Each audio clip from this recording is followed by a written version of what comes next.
Whether it's on air, 740 AM, on your phone, iHeartRadio, or online, KTRH.com. Get the information you want easily. Got a convenience. I can do it at my time. Houston's news, weather, traffic, and talk. I love it. News Talk 740 KTRH. Joining me now, three of my favorite American voices, WVON radio talk show host Santita Jackson. Santita, great to have you with us.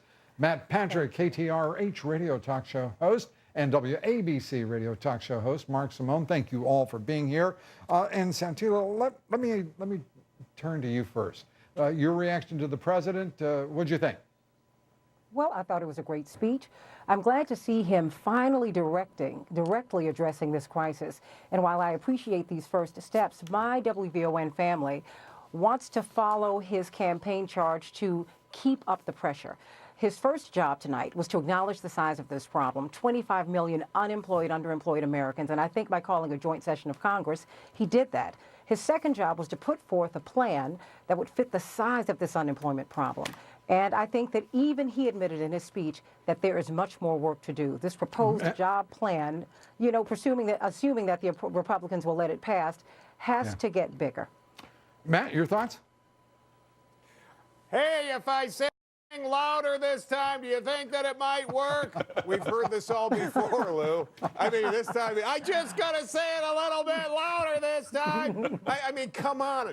Are you kidding me? I've heard this all before, and now I have to wait 2 weeks to find out exactly how you plan on paying for it? And how about the super committee? I mean, as Bill O'Reilly said, did you see the faces? They went, what? Now we got to find another, $1 trillion. It was a great speech. He's campaigning, but there's nothing there. He mentioned Houston. Hey, here in Texas, we take care of our own. Don't worry about it, Mr. President. We got it under control. Come on. I've heard it before. Well, Matt seems to have a pretty good handle on this thing, Mark. I have to agree. I don't usually make notes, but I had to write down. There were so many things that bothered me here. First of all, I kept mentioning school construction. You can only do that in the summer, so that can't start till next year. That's a bit of a problem. I wonder if anybody pointed that out to the president. No, and he mentions Warren Buffett thinks his taxes aren't high enough. Yeah, that was sort of strange, wasn't it? Because Buffett currently owes $1 billion in back taxes he's not paying. He's hired lawyers to go into court and get his taxes lowered. It's in his annual report, if you don't believe me. By the way, there's another solution here that would probably cost less than raising taxes on everybody. Warren, look, Warren, you and I have known each other for a lot of years. So here, just friend to friend, I got to tell you this. There's a simple way out of this with your secretary. Give the woman a raise, okay? Double it, triple it, do whatever. You're a rich man. She shouldn't put her in your tax bracket for crying out loud. Forgetting if the secretary's paying more tax than Warren Buffett, the secretary's overtaxed. That's the problem. That's the other thing is he kept saying, pass it now, pass it now. I was always taught never buy anything from a man who's out of breath. Why is he in such a hurry? The reason is Clinton could sell you the plan. He can't sell it, so he has to demand it. Just demand it. Yeah, he is a bit demanding. Does anything about his tones? Was that anything off-putting to you in it? No, because I'm seeing the misery on the south and west sides of Chicago. When we looked at the CBC tour, when we see the congressman wait a minute. You're seeing misery in Chicago? Wait a minute. Oh, my gosh, but not on the Gold Coast, on the Soul Coast. Absolutely. I'm seeing depression level. I'm seeing really the greatest recession since the Great Depression, whatever that means. I'm seeing a Great Depression. We're seeing African-American unemployment hit a high water mark, a 27-year high water mark, and we're seeing the rest of America rapidly follow. And so for those of us on this panel, we are employed. The people whose unemployment is about to run out, the president said they will extend it by a year. If it passes, that's great. People are really struggling out here. They're in a lot of pain, and I think we need to tap into their desperation. Why are people? Structurally, we've had problems. Well, structurally, we've had problems but who's to blame? Look, he's talking about trade agreements. To be frank with you, I didn't like NAFTA. You what?